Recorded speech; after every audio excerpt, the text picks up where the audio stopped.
সম্পাদক, ছাত্রলীগ, যুবলীগ, স্বেচ্ছাসেবক লীগ, শ্রমিক লীগ তারা এসেছে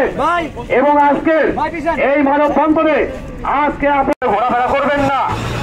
কেউ লাইনের ভিতর দিয়ে ঘোরাফেরাকে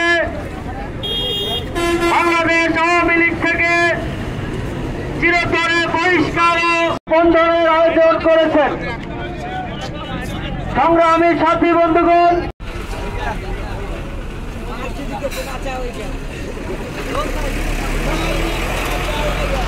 আজকের এই মানববন্ধন কর্মসূচির সভাপতিত্ব করার জন্য বিকেল 4 ঘন্টার সময় সরঙ্গা থানা স্বেচ্ছাসেবক লীগের নিবেদিত তার প্রতিবাদে আজকের এই মানববন্ধনে উপস্থিত রয়েছেন সরঙ্গা থানা স্বেচ্ছাসেবক বিভিন্ন ইউনিয়ন থেকে আগত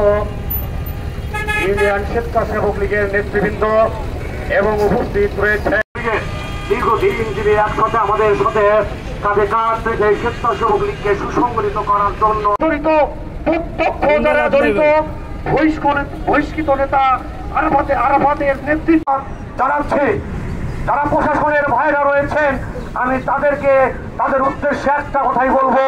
যতক্ষণ পর্যন্ত এই হাফিজুর রহমানের হামলাকারীদের যতক্ষণ পর্যন্ত গ্রেপ্তার না করা হবে, থানা স্বেচ্ছাসেবক লীগের আন্দোলন আমাদের চলমান থাকবে। পরিশেষে আমি সকলকে ধন্যবাদ জানিয়ে আমার বক্তব্য শেষ করছি।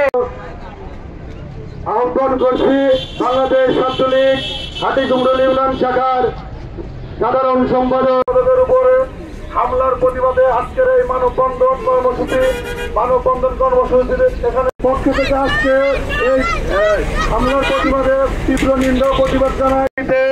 সরঙ্গা থানা আওয়ামী স্বেচ্ছাসেবক লীগ আজকের এই মানববন্ধনে বক্তব্য